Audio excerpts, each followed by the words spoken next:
Jerjes, rey de Persia, decía que qué tontos eran esos griegos que en el centro de la ciudad, en el sitio inmobiliariamente más rentable, había un agujero. ¿Pero realmente había un agujero? No. Lo que había era un espacio reservado para que estuviera el pueblo.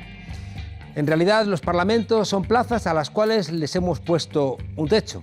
Y decimos que hay. En los parlamentos está representada la nación. Es verdad que se quejaba Rousseau cuando planteaba que cuando algo se representa no está. Y si se representa al pueblo, el pueblo falta. Por eso los parlamentos están constantemente tensionados y constantemente el pueblo tiene la sensación de que en los parlamentos no se escucha su voz. Decía en los años 50 un politólogo, Duverger, que un diputado de extrema izquierda está más cerca de un diputado de extrema derecha que de sus propias bases. Pero bueno, eso era en el siglo XX. En el siglo XXI eso tiene que cambiar. Es verdad que las redes sociales permiten una comunicación directa de los diputados con la gente. Y una de las cosas pendientes de esta legislatura que arranca seguramente va a tener que ver con el sistema electoral. ¿No sería posible que en vez de ver a los diputados por televisión, los viéramos en nuestros barrios, en pequeñas circunscripciones donde tuvieran que venir a rendir cuentas? ¿No es acaso esa cercanía la que permitiría, no sé, que el Parlamento no lo viéramos tan alejados? Eso no significa tampoco acabar con los partidos. Hay sistemas electorales que juntan los dos temas para evitar que el famoseo no convierta la capacidad de llegar al Parlamento en algo muy fácil y muy difícil para los trabajadores y las trabajadoras. Nuestro hemiciclo corre el riesgo de convertirse en un hemicirco, no solamente porque hay toreros o generales franquistas, sino porque hay la voluntad de la derecha de recurrir a aquellos jabalíes de la Segunda República. Vamos, que los de Vox es bastante probable que se dediquen solamente a dar voces. Los de Ciudadanos a intentar pescuecear, a decir que son más importantes que el PP. Y el PP intentando construir Estado con el Partido Socialista, o por lo menos con su alma más liberal, pero por otro lado preocupado porque le roben el bocadillo por la derecha. En fin, que creo que nos vamos a divertir, ¿o no? Quizá la única manera de no tener sobresaltos es recordar que cuando la burguesía en el siglo XIX estuvo a favor de extender el sufragio, lo hizo porque estaban convencidos de que iban a seguir controlando el Parlamento. Así que, desobedientes, para que esta legislatura no se nos vaya de las manos, no abandonéis las calles. ¿Me escucháis? Aunque haya un gobierno del PSOE y Unidas Podemos, no abandonéis las calles y bienvenidas a la frontera.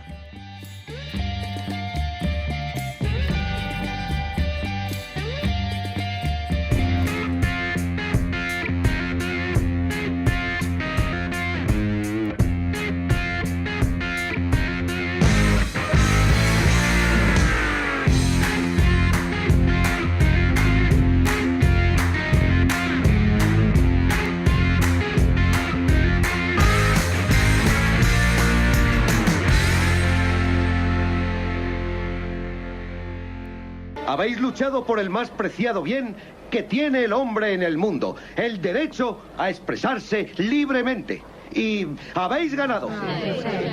De esta manera podréis decidir cuál será vuestro futuro y, naturalmente, también el de vuestros hijos.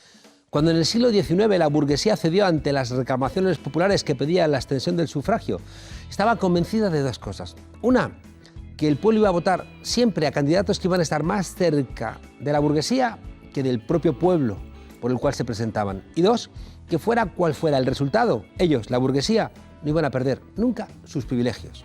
Así que no es que sea absurdo que un obrero vote a la derecha, es que si los obreros no votaran a la derecha casi seguro rompería la baraja democrática. Bueno, lo han hecho muchos países. Porque si solo los privilegiados votaran a los partidos de los privilegiados, la derecha obviamente no ganaría nunca las elecciones.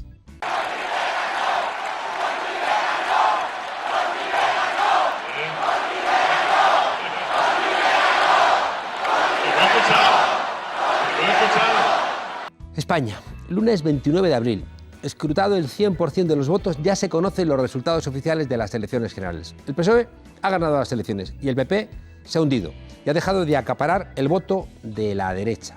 En un primer análisis está claro que Pedro Sánchez fue el gran beneficiado del miedo que generaba el trifachito, formado por el Partido Popular, por Ciudadanos y Vox, que se inmortalizó en la foto de la Plaza de Colón de Madrid. También que Unidas Podemos sobrevivió a todas las necrológicas que se habían firmado. Una vez más, Unidos Podemos sobrevivió al entierro que vaticinaban los agoreros de siempre y que tendrá, eso dicen todos los números, muchas llaves para gobernar con el PSOE en la próxima legislatura. Incluso se lo recordaron a Pedro Sánchez la noche de las elecciones diciéndole: Sánchez, con Rivera, no. Por comunidades, lo más relevante es que en Cataluña, Esquerra Republicana de Cataluña fue la gran ganadora, mejorando en 6 puntos sus resultados de 2016, y que el Partido Nacionalista Vasco sigue en su particular Día de la Marmota, que no sabemos si hace feliz a la marmota, pero al PNV sí. Hasta aquí es lo más obvio, pero hay otro análisis que nos resulta muy importante, que aún no se ha hecho y que queremos compartir con vosotras y vosotros. ¿Ganó la izquierda o ganó la derecha? Y esto no es un tema baladí, cuando la participación ha sido del 75,76%. Más de 26 millones de españoles y españolas ejercieron su derecho a voto, que son muchos. No había un dato de participación igual desde hace 15 años. Más del 75% de los votantes acudieron a votar ayer. Y habría que ir. Yo lo tenía claro. Aumentando en 6 puntos la participación de las últimas elecciones. Queremos ser objetivos al 100% en este análisis, recurriendo únicamente a las matemáticas, sumando los votos que consiguió cada partido el 28 de abril. Es verdad que aquí hay un problema. Se puede situar con facilidad un partido en la derecha o en la izquierda. La verdad es que es más fácil situarlos en la derecha, pues la izquierda es más exigente para dar entrada en su club. Digamos que la izquierda incluye a los partidos que quieren transformar las cosas, aumentando los ámbitos donde hay derechos que no son exclusivos. La izquierda prima ampliar los derechos y la justicia, y la derecha es más amiga de los privilegios y de que las cosas permanezcan como están. Pero no es tan sencillo. Hay partidos que, por ejemplo, defienden los derechos económicos de las mayorías, pero no les preocupa mucho el medio ambiente. Hay partidos que quieren una sociedad más justa, pero son independentistas, es decir, que quieren justicia, pero solamente para un sector de la población. Hay partidos con una dirección de derechas, pero en cambio con un voto de izquierdas. Hay partidos que defienden un único asunto, no es el feminismo, el animalismo, el consumo de cannabis, que son por pura lógica de izquierdas, porque van contra las tradiciones existentes y reciben, por tanto, voto de izquierdas, aunque a veces sus dirigentes parecen muy de derechas. Le pasa, por ejemplo, con frecuencia al Pac-Man. Con todos estos matices, vamos a coger la calculadora. Vamos a empezar por los 2 partidos más importantes del bloque de izquierdas a nivel estatal. Aunque es cierto que en el PSOE anida un alma que es más liberal que socialista, y en el 15M la gente recordaba que su cercanía con el PP era más de la que ellos estaban dispuestos a reconocer. Sin embargo, son los 2 partidos claros del bloque de izquierdas. El PSOE, 7.480.755 votos y 123 diputados. Unidas Podemos, 3.732.929 votos, con 42 diputados. La suma de estos 2 partidos dan un total de 11.213.684 votos y 165 diputados. Vayamos al bloque claramente de derechas, que nadie cuestionaría esa pertenencia. El PP ha sacado 4.356.023 votos y 66 diputados. Ciudadanos, 4.136.600 votos y 57 diputados. Y Vox, 2.677.173 votos con 24 diputados. Sumando los votos de estos 3 partidos dan un total de 11.169.796 votos y 147 diputados. Si comparamos los 2 bloques claramente de derechas y de izquierdas, vemos que hay una diferencia a favor del bloque de izquierdas de 43.888 votos y 18 diputados. Esta es la diferencia que nos han querido vender los medios de la derecha. Una diferencia que sería mínima, apenas un empate técnico entre la izquierda y la derecha. Pero esa fotografía no es cierta. Un análisis serio y exhaustivo por bloques requiere contar con el resto de partidos. Los votos que millones de ciudadanos y ciudadanas otorgaron a partidos nacionalistas y a otras formaciones que no lograron conseguir ningún escaño y que sin embargo están en ese aire de familia de la izquierda. Solamente así Sumando a esta gente sabremos realmente cuántos votos tuvo realmente a la izquierda y cuántos a la derecha. Vamos a empezar por los partidos de izquierda nacionalistas. Esquerra Republicana, 1.019.558 votos y 15 diputados. EH Bildu, 258.840 votos y 4 diputados. Compromís de Valencia, 172.751 votos y 1 diputado. Front Republicà en Cataluña, 113.008 votos sin escaño.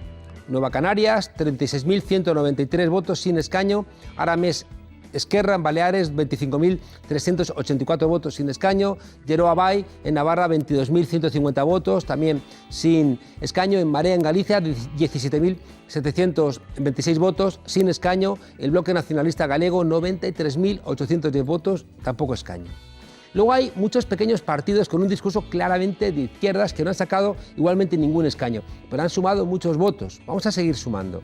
Recortes cero, 46.487 votos. Diferentes partidos comunistas diferentes, ¿no?, del Partido Comunista de España, que está incorporado a Izquierda Unida, han sacado 40.384 votos. Actúa ha sacado 30.448 votos. El Partido por un Mundo Más Justo, 21.711 votos. Tampoco han sacado escaños ni el Partido Animalista ni los Verdes. El PACMA ha sacado 326.045 votos y ningún escaño. Y los Verdes, 7.251 votos, igualmente, claro, sin escaño. Sumando los votos de todos estos partidos claramente de izquierdas, dan un total de 2.231.746 votos y 20 diputados. Luego tenemos que atender a los votos y diputados que obtuvieron los partidos nacionalistas de centro, ¿no?, que es verdad que nunca pactarían ni con Vox ni con Ciudadanos, aunque en algún momento de su historia apoyaron al PP cuando Aznar hablaba catalán y susurraba paraulas de amor en la intimidad. Estos partidos es verdad que en cuestiones económicas están mucho más cerca de la derecha, pero en el contexto español situarlos en el bloque de la derecha es un exceso que no se justifica. El Partido Regionalista de Cantabria ha sacado 52.197 votos y 1 diputado. Junts per Catalunya, 497.638 votos y 7 diputados. El PNV ha sacado 394.627 votos y 6 diputados. Todos estos partidos nacionalistas de centro han alcanzado 892.265 votos y un total de 14 escaños. Por último, solamente nos queda contar los votos nacionalistas y de otros partidos de derecha. Coalición Canaria ha sacado 137.196 votos y 2 diputados. Navarra suma 107.124 votos y 2 diputados. Ahí está Ciudadanos, el PP y en esa coalición de la derecha clásica navarra. La propuesta per las Illes en Baleares ha sacado 11.671 votos. Andalucía por sí, 11.485 votos. La coalición por Melilla, 6.890 votos. Y Somos Región en Murcia, 5.018 votos. Y la suma de los votos de todos estos partidos de derechas dan un total de 279.384 votos y 4 diputados. Por último, nos queda solamente saber el total de votos recibidos por los partidos de izquierda. Si sumamos todo lo que hemos planteado, nos sale 11.213.684 votos y 165 diputados, a los que hay que sumar 2.137.936 votos más 20 diputados para añadir a esa suma que no han hecho los medios tradicionales. En conjunto tenemos para el bloque de la izquierda 13.351.620 votos y 185 diputados. Ahora sumemos los totales de la derecha. 11.169.796 votos y 147 diputados, a los que hay que añadir 279.384 votos y 4 diputados, que suman un total de 11.449.180 votos y 151 diputados. La balanza, como veis, cambia. Hay una diferencia muy apreciable entre ambos bloques. Casi 2 millones de votos más a favor de la izquierda, 1.902.440 votos para ser exactos y 34 diputados de diferencia. Y esto sin contar a los nacionalistas del Partido Nacionalista Vasco, de Junts per Catalunya y del Partido Regionalista de Cantabria, sin contar a esos partidos que podríamos ubicarlos en un espacio bueno, en algunas cosas en la izquierda y en otras en la derecha. Así que no os den gato por liebre. el bloque de la izquierda en España le saca casi 2 millones de votos al bloque de la derecha. Es verdad que en el bloque de la izquierda, el mayoritario, el PSOE, no es un partido muy de izquierdas, mientras que el partido hegemónico en la derecha, el PP, es muy de derechas. Pensemos también que las derechas nacionalistas, si bien son igual de derechas que el PP o Ciudadanos, en las cuestiones económicas son una derecha más moderna en cuestiones sociales. Y por supuesto, en la compresión territorial del Estado es prácticamente imposible que sumen en un bloque de la derecha como tal. La conclusión es que la derecha española, como la derecha europea, es verdad que cuenta con mucho apoyo de sectores a los que les perjudican las políticas de las derechas. Es decir, hay gente humilde, hay clases medias bajas votando a la derecha. Y les votan, es verdad, hay que reconocerlo. Así que contando con que es cierto que en España se abstiene más la gente de izquierdas que la gente de la derecha a la hora de votar a quienes defienden sus intereses, pues no nos queda más que concluir que se trata de que hay que convencer a los abstencionistas para que no pase como en Andalucía, que se queda un 41% de gente en casa y aunque la izquierda sume más, al final gana la derecha.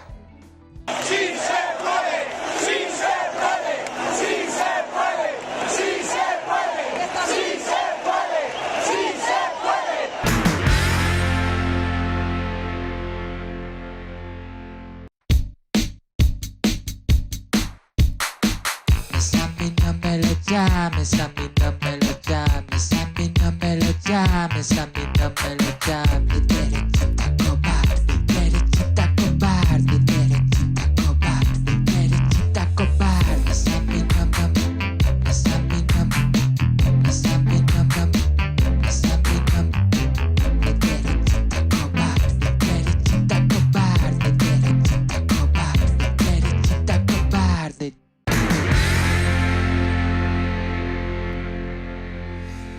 María Teresa Pérez Díaz, Tere, para todos y todas las que trabajan aquí, en este programa donde lo hemos sacado adelante gracias, entre otros y otras, a ella. Y resulta que ayer cumplió la promesa que hizo a su gente en campaña electoral. Pisó la alfombra del Congreso con unos zapatos hechos por su madre y por sus tías, trabajadoras precarias del calzado, las llamadas aparadoras. Diputada de Unidas Podemos por Alicante, Teresa no ha tenido una vida fácil ni acomodada. Licenciada en periodismo con mucho esfuerzo, porque las carreras no son baratas, tuvo que trabajar de camarera, cuidando niños y así poder completar sus estudios después con un máster de política mediática y otro de comunicación audiovisual. Y dice Alberto que cual heroína de Marvel llegó al Palacio de las Cortes dispuesta a defender con uñas y dientes esos derechos conquistados por madres y abuelas, que algunos vecinos de Hemiciclo quieren arrebatarnos. Y Amanda y sus compañeras le dicen, especialmente con mucho cariño, que buenas noches y bienvenida a este lado de la frontera. Buenas noches. Oye, has cumplido con tu promesa y fuiste entonces al hemiciclo con zapatos hechos por la gente trabajadora. Sí, a mí me parece que el conflicto laboral de las aparadoras tiene que tener muchísima más visibilidad de la que tiene porque están en unas condiciones casi infrahumanas, siendo que son ellas, junto a los autónomos, a las Kellys y a las auxiliares de ayuda a domicilio, por ejemplo, las que sacan adelante nuestro país y especialmente mi provincia. Es un sector estratégico el calzado y las tienen en el rincón de la cocina, en talleres ilegales, haciendo por una miseria 200 pares de zapatos, sacando toda la producción de una fábrica y sin derechos reconocidos. ¿Tú crees que todo ese dolor que tú has visto con tus propios ojos se puede solventar desde el Parlamento español? Yo creo que sí, y en esas estamos y lo intentaré hasta lo más que pueda, porque hay muchísimas medidas que se pueden tomar. Tienen que tener, creo, reconocida sus prestaciones por desempleo, protecciones frente al despido, estar dadas de alta en el régimen de la Seguridad Social. Mi madre tiene 45 años trabajados y 11 cotizados, y mi abuela con más de 55 trabajados tiene 2 años cotizados. Ahora llegan a la vejez y no tienen derecho a nada cuando llevan toda la vida trabajando y sacando adelante no solo su trabajo, sino a su familia con ese trabajo de cuidados también invisible. Creo que hay muchísimas medidas, por ejemplo también intensificar la inspección de trabajo a las grandes empresas del calzado o pues dar un sello de calidad para dar valor añadido a la industria del calzado y llevarla al siglo XXI, como hemos propuesto para las Kellys, para esas empresas, bonificar a esas empresas que reconozcan y respeten los derechos laborales. ¿Es posible, Teresa, que en el mismo Parlamento estén los que defienden los intereses de los empresarios corruptos porque están yendo contra el Estatuto de los Trabajadores y que tienen a tu madre, a tu tía, a tu abuela en esas condiciones, ¿no?, precarias? ¿Están ahí también sentados en el Parlamento esa gente? Están ahí sentados. Lo vimos, por ejemplo, con Marcos de Quinto, el dueño de Coca-Cola, y nosotros llevamos a Mercedes, una espartana, que también es un ejemplo de sector feminizado y precarizado. Y a mí me causa mucha rabia cuando vi la noticia de que se batieron los récords en el Congreso de Patrimonio Declarado de este señor con 41 millones, y yo pensé, yo tengo 41 cajas de hacer mudanzas de zulo en zulo por los precios del alquiler que están por las nubes y no puedo permitirme independizarme. Vaya polémica que se ha abierto con lo de Amancio Ortega sobre si tiene que donar o tiene que pagar impuestos. Es que a mí me parece que está clarísimo. No es que no pueda donar, evidentemente puede hacer lo que quiera, pero tenemos que defender una sanidad pública con todas las protecciones, porque es el Estado el que tiene que cuidar también a su ciudadanía. No puede ser que tú digas, mira, te dejo de pagar 1.000 euros, pero te voy a dar 500. Eso es una trampa. Ahí, cuando ha habido esta defensa, ¿no?, que a mí me ha llamado la atención, ¿no?, es como la gente gritando ¡viva las caenas!, ¿no?, cuando regresó con la ayuda de los 100.000 hijos de San Luis Fernando VII, ¿no? Y entonces muchos periodistas, mucha gente defendiendo al millonario Amancio Ortega como si fuera realmente la gloria de nuestro país. Está bien, ¿no?, que la gente gane dinero, pero yo me pregunto qué país es este donde, en vez de celebrar a los premios Nobel que casi no tenemos, en vez de celebrar a los investigadores, a los oncólogos, celebramos, ¿no?, a millonarios a los cuales les construimos, ¿no?, un aura como, no sé, de Robin Hood. Sí, yo ayer veía a los de Vox jurando por España y digo, yo también quiero defender España y también me siento muy española y muy orgullosa de mi país, pero estaría mucho más orgullosa si se defendieran los servicios públicos, porque España es mucho más que sol, playa y evasión fiscal. Yo creo que España es las aparadoras, es las Kellys, es su sanidad, su educación y, por ejemplo, con la evasión fiscal que hace el señor Amancio Ortega, con los 26.000 millones de euros que se dejan de pagar en España, tendríamos 18 años de dependencia pagados o 10 años en educación, en inversión en educación, que creo que es mucho más necesaria. Creo que hay que respetar lo público y creo que la gente esa que dice, sí, hay que nos regalen máquinas, creo que en el fondo no respetan lo público y hay luego idiotas, ¿no?, idiotas como Toni Cantó, ¿no?, que saca el tema de su madre muerta de cáncer y encima esta gente, ¿no?, que han apoyado recortes en sanidad, dicen, pero apoyamos recortes en sanidad, pero que después vengan los ricos a darnos las máquinas porque así se va a salvar mi madre. Es lamentable y además Toni Cantó, que sabe que en la Comunidad Valenciana tenemos mucho peores hospitales y peores servicios en nuestra sanidad por la infrafinanciación que sufrimos los valencianos y que no es un problema solo económico, es un problema social porque se traduce en peores atenciones a la ciudadanía y creo que tendríamos que tener más valentía para defender lo público y para defender una financiación justa. Oye, Teresa, te has librado por los pelos de la mesa de edad, ¿no? Sí, por 2 meses. Por 2 meses. Claro, yo estaba ahí mirando a ver si te veía, ¿no?, y resulta que había gente todavía más joven que tú. Sí, no soy tan joven.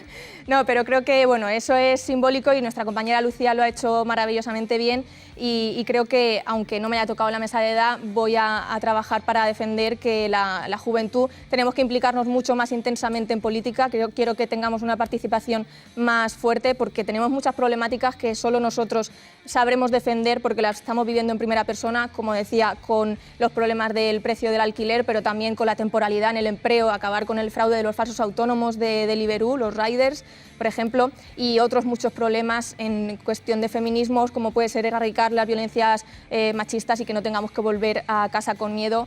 Ya dije yo en campaña que sé muy bien lo que es volver a casa y sufrir muchos acosos y creo que eso tiene que dejar de pasar y para ello tenemos que financiar. Siempre volvemos a hablar de dinero porque es que es lo que cambia las políticas públicas, que se destine presupuesto y que se destine recursos de manera seria. Luego, claro, una persona joven cuando reclama un medio ambiente sano y reclama un planeta porque no hay otro, tiene como muchísima más legitimidad que un señor mayor, ¿no?, que ya ha vivido seguramente una parte importante de su vida.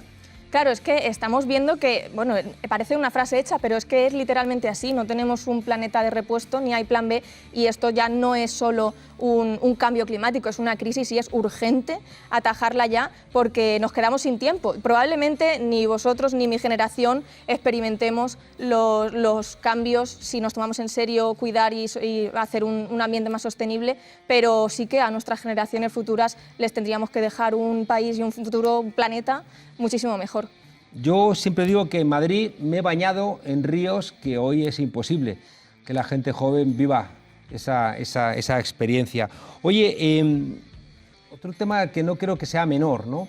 Se está discutiendo, pero parece bastante probable que Sánchez entienda que no puede luchar contra la derecha con 123 diputados y que parece más sensato que pueda frenar, ¿no?, ese empuje con 165, es decir, incluyendo en el gobierno a Unidas Podemos. ¿Cómo ves eso? Yo creo que la ciudadanía votó el 28 de abril que quiere consensos, que nos entendamos y que quiere una mayoría progresista que pasa por el PSOE y por Unidas Podemos. Y me parece que lo más sensato es relacionarse de manera con confianza y generar y construir un gobierno de coalición de izquierdas para que tengamos un gobierno estable y que no suframos lo que vimos la legislatura pasada. Creo que ha sido un buen primer paso el acuerdo de la mesa para tener una mesa progresista y arrebatarle la capacidad de veto y de bloqueo a las derechas, porque bloquearon y vetaron muchísimas leyes muy importantes para el bienestar de todos. Si mal no recuerdo, hasta 50 leyes bloqueadas solamente por filibusterismo parlamentario, ¿no?, del PP y de Ciudadanos. Sí, porque se creen que el Parlamento es suyo, así que es muy importante que un órgano como la Mesa, que es el que tramita las leyes, pueda tener una mayoría progresista para hacer avanzar esos cambios que la ciudadanía quiere y sobre todo que necesita. ¿Cómo has visto a la derecha en el Parlamento ayer? ¿Estaban contentos, estaban rabiando, estaban enfurecidos, eran jabalíes? Yo creo que precisamente tenemos el Congreso más paritario de Europa y me parece que eso tiene que reflejarse también en que no solo hay que feminizar la política en cuestión de cuotas, sino que hay que despatriarcalizarla, y eso pasa por generar una nueva cultura y un nuevo diálogo más empático y menos testosterona y menos sobreactuación, que es lo que se vio. Yo escuché ayer a una mujer gritar fuera, fuera, fuera a los diputados catalanes. ¿Y eran mujeres?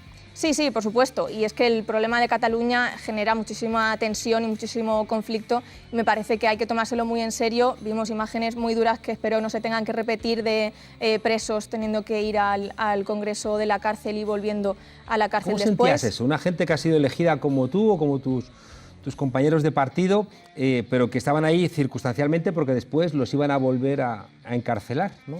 Para mí fue muy impactante y por eso digo que hay que tomárselo en serio. Yo estaba además sentada justo detrás de ellos y creo que tienen sus derechos todavía intactos y por eso han podido tomar posesión de sus escaños, y me parece que refleja esa excepcionalidad, refleja un conflicto político que solamente se va a arreglar con diálogo político y con voluntad de llegar a una solución, porque solamente echando leña al fuego y tapándonos los ojos no se va a resolver el conflicto catalán. Sobre todo porque además, si no les hubieran sacado, ¿no?, de Cataluña y no les hubieran acusado de rebelión y sedición, no estarían en prisión provisional y por tanto podrían estar ejerciendo sus derechos, lo cual hace más lacerante esa realidad. Claro, hemos visto todo este tiempo un proceso de judicialización de la política que me parece que no lleva a buen puerto, porque la política tiene que ser independiente y tiene que ser, pues, de diálogo y de democracia. ¿Cómo te sentiste ayer siendo diputada? Me sentí bien. ¿De las Cortes Españolas? Menos nerviosa de lo que pensaba y lo afronto con muchísima responsabilidad, mucho agradecimiento a los más de 127.000 alicantinos y alicantinas que confiaron en mí. Creo que es muy importante tener en cuenta que somos depositarios de la soberanía popular, es algo muy serio, y yo lo afronto con muchísimas ganas de empezar a trabajar. Sí que me pasaron algunas cosas que no quiero dejar de contar porque son anécdotas, pero en realidad son muy sintomáticas. Estaba en la puerta de los Leones y un policía me dice: señorita, ahí no puede estar, tiene que pasar al otro lado de la valla con los periodistas. Y digo, no, que soy diputada. Y creo que pasa porque soy mujer y soy joven y nos van a ningunear, no nos toman en serio, nos van a infravalorar constantemente. Me pasó también, ya siendo diputada, en las fiestas de mi pueblo, que estaba sentada en la tribuna con el alcalde del pueblo, y vino un periodista a decirme: oye, ¿eres la prometida del alcalde? Bueno, de hecho se lo preguntó a él, no a mí. si era su prometida, cuando yo soy periodista también y su labor creo que es informarse de quién está en la tribuna y saber que era la autoridad más alta de allí, no caer en ese paternalismo. Y cuando me pasan estas cosas me acuerdo mucho de la canción de Los Chicos del Maíz que dice lárgate con tu puto paternalismo, pues me genera mucha rabia y por eso creo que el feminismo que nos ha empoderado, el 8M, ya hemos demostrado que nadie va a hacer política por nosotras y que no nos conformamos con estar ni a un lado ni detrás. ¿Y tus compañeros de la frontera qué te han dicho al regresar aquí ya como diputada?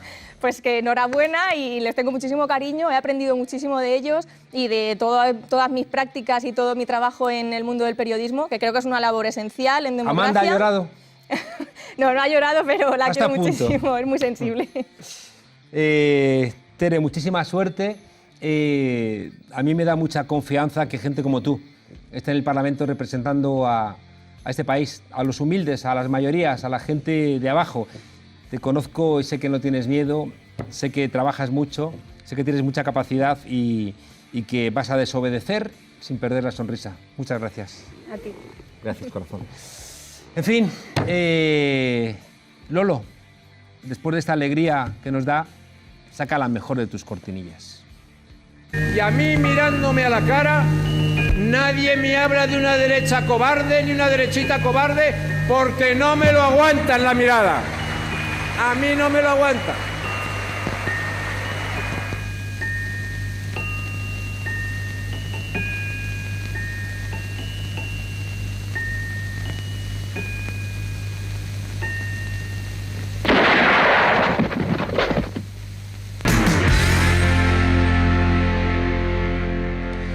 Pues tras el éxito de Los Imprescindibles, nuestro próximo invitado nos presenta El esclavo de los 9 espejos, de historia de una maldición que nos lleva de vuelta con los viejos y nuevos caciques de su Extremadura natal. Es una novela que poco o nada tiene que ver con sus anteriores trabajos, muy marcados por la memoria. Quizá ese trabajo tiene que ver con una memoria más profunda, de esa que arrastra a los países por maldiciones que no tienen atajo. Aprovecha la ocasión para homenajear a Jorge Luis Borges, más conocido por Felipe VI como José Luis Borges, y a Sigmund Freud. Tampoco falta un guiño a la historia de nuestros tiempos, una historia que también conoce el autor por haber sido observador privilegiado de todos los acontecimientos de este país desde la transición hasta nuestros días como periodista. En esta ocasión toma como referente la emblemática revista Ajo Blanco para poner un anuncio. En él su protagonista, Maldito, busca... Pero no vamos a contaros tantas cosas. Leed la novela, porque si os contamos cómo comienza la trama, vais a apagar el televisor y vais a ir corriendo a buscarla. Raimundo Castro, ¿cómo estás? Buenas tardes, bien, aquí. Oye, El esclavo de los 9 espejos. ¿Qué os pasa a los periodistas que habéis tenido tanto que ver con la realidad? Que buscáis siempre como las cloacas del ser humano. No, yo tengo una trilogía vital que empecé con los 23 años, que fue La quema, una novela que era sobre la transición, sobre la Platajunta, la Junta Democrática, etcétera, etcétera, y un poco el desencanto revolucionario porque no llegó un cambio más profundo. ¿De qué año es esa...? Del 79. Ya estabas con el desencanto en el 79. No, la publicó Sedma y la distribuyó Planeta, o sea que era una novela que tuvo cierto éxito. Sí, pero ahí aprendí cómo las novelas hay que hacerlas con tiempo y con profundidad, etcétera, etcétera. Y a la vez se juntó con un elemento que me encanta, que es Valle Inclán, que estaba leyendo un texto, una entrevista de Valle Inclán que decía: el deber de todo escritor es matar de hambre a su familia.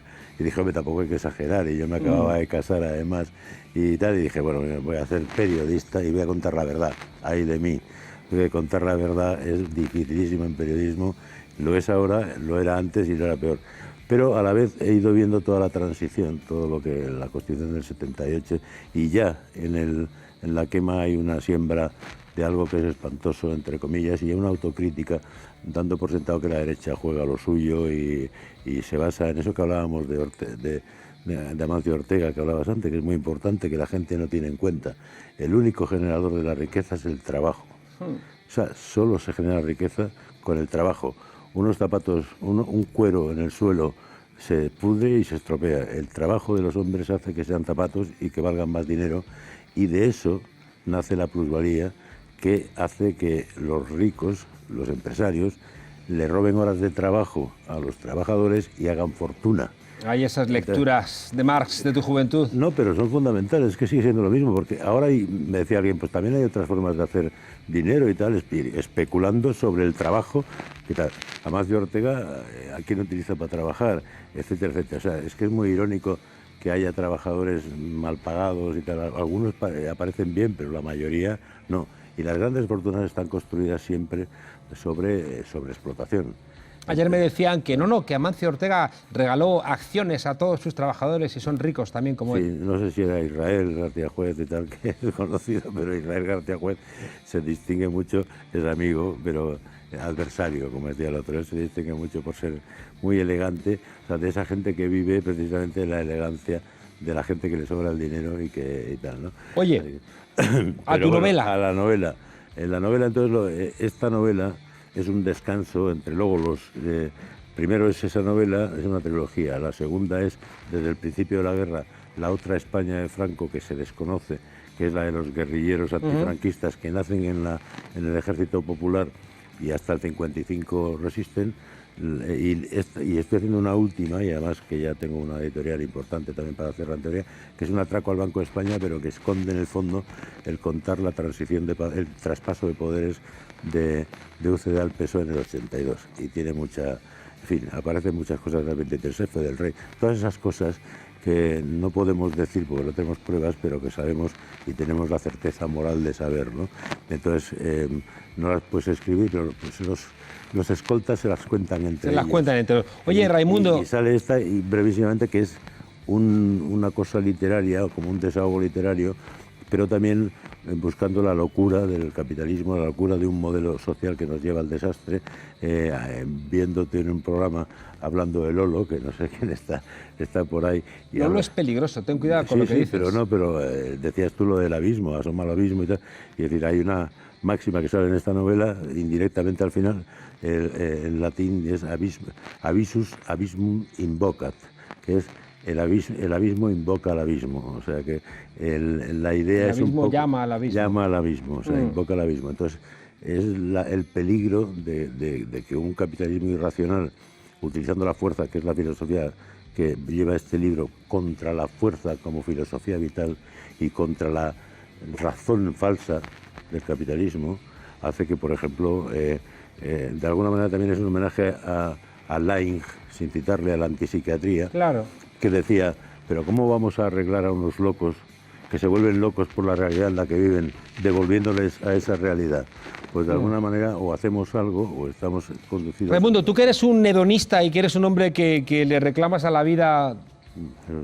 Tú le reclamas a la vida que te dé todo lo que la vida puede dar de sí. ¿Estás convencido de que este sistema nos conduce a la locura? No, claro, es que es una locura que conduce a la locura.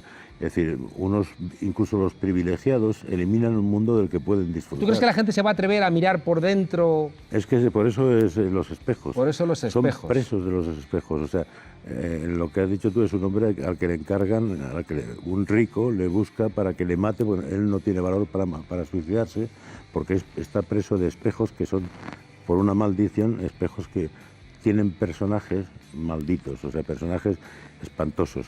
También de la contradicción del sistema, ¿no? Una mujer harta de su marido, que en fin, se puede decir aquí, afortunadamente, que le putea hábilmente, etcétera, etcétera, y que al final hace atrocidades, pero huyendo tal, por haber dicho de niña que sí cuando no quería. Es simbólico, así. Son todos juegos así. Entonces, lo de Laing es cómo demonios, si este mundo te lleva, por ejemplo, habéis estado hablando antes del tema ecológico. O sea, es un disparate. O sea, si es que es una filosofía tan absolutamente antihumana que esta gente que acumula dinero no piensa ni en sus nietos. Les da igual que sus nietos se mueran, o sea, o respiren mierda.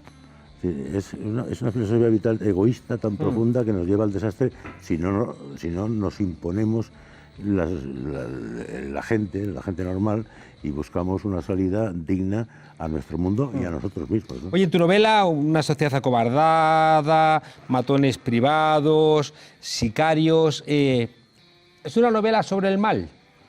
Sí, en realidad, precisamente el mal del capitalismo, que es el mal es del un mal poder, que no está en el ser humano, sino en el sistema. Pero Bueno, antes vamos a del ver, capitalismo no, existía una buena parte también de estas cosas que hoy el poder, existen. el poder como creación humana que hace que lo que tenemos de animal se imponga a lo que tenemos de racional. O sea, el hombre es un animal, y se le olvida a la gente, pero es un animal racional. Y entonces hay periodos históricos, por ejemplo, el nazismo, ahora lo que asoma contra los otros, etc., que son periodos, si te fijas, de dominación de la idea de la fuerza, del animal que llevamos dentro, incluso en nosotros mismos, del animal que llevamos dentro contra nuestra razón, por egoísmo. Y es muy animal, pero no es nada humano. Entonces, ese punto de equilibrio, de recuperación de la humanidad dentro del animal racional que tenemos es absolutamente imprescindible. Y esa es, digamos, la gran tarea, ¿no? ¿Eres optimista?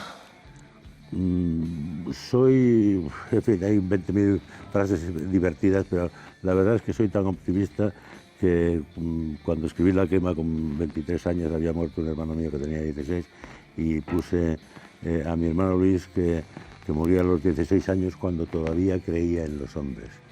Y tan optimista que hago esta novela de un compañero, Pedro Ara, que es un editor humilde, que le expulsaron, fue de los primeros que cayeron por el salvajismo periodístico de las empresas, de Antena 3, y lo echaron y estuvo en el paro y no ha podido recuperarse, y entonces le estoy echando, toma esta novela y es ya, si quieres, hasta lo irónico.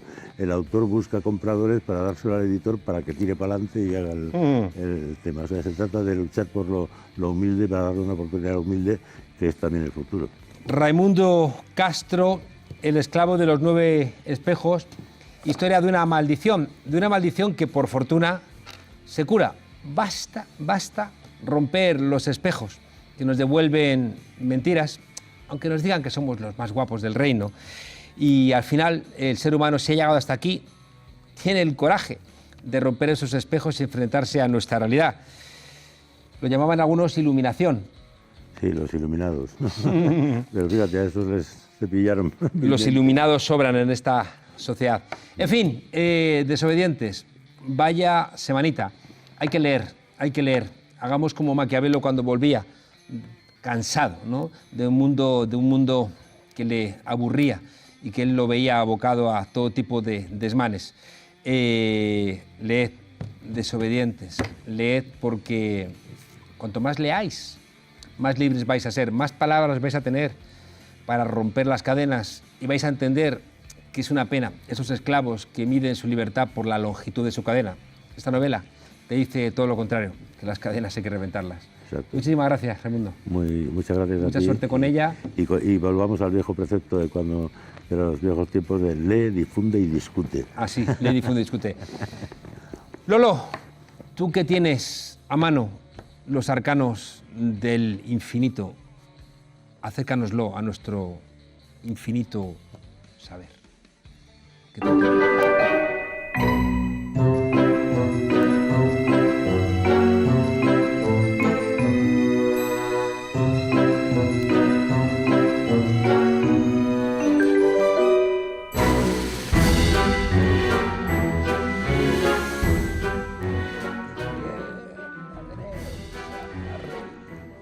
Abajo. Todo esto para reconocer que la persona que tengo a mi lado, y que aún no veis, a pesar de ser vegetariano, tiene una relación triste con las cebollas. Y no va de poesía, ¿eh? Desde muy pequeño él observaba a su madre cómo lloraba cada vez que pelaba una cebolla y decía: ¡Madre, madre, qué te hemos hecho! ¡Deja de cocinar! Su madre nunca le dijo por qué lloraba, y por eso él siempre pensó que ella escondía una historia triste relacionada con alguna cebolla o con alguna tortilla o con algún guiso que nunca le quiso contar para no preocuparle. Desde entonces nuestro amigo, cada vez que pela una cebolla, se acuerda de su madre y llora. Llora, llora y llora. Fernando Villena. ¿Cómo estás? Yo es que lo de la cebolla es curioso porque lloro porque me acuerdo de la historia de mi madre, pero solo... ¿Vas a llorar ahora mismo casi? No, porque ahora no estoy pelando una cebolla, es curioso. Solo me pasa cuando pelo la cebolla. Ah, pensaba que evocando el ácido ese que suelta la cebollica, ¿Te ibas a poner tristico? No, yo aquí aguanto como un campeón. Ah, bueno. Oye, ¿Qué tal?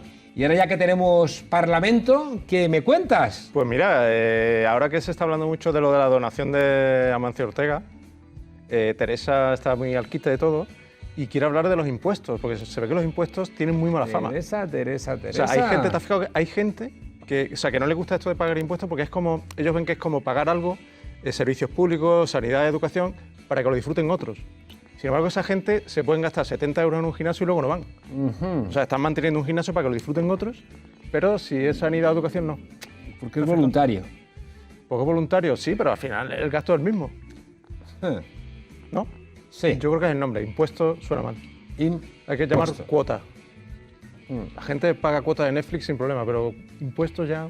El impuesto de Netflix, ya si lo adjetivas y dices, esto es un impuesto revolucionario. Bueno, pues ya peor. Ya la liaste. Ya peor.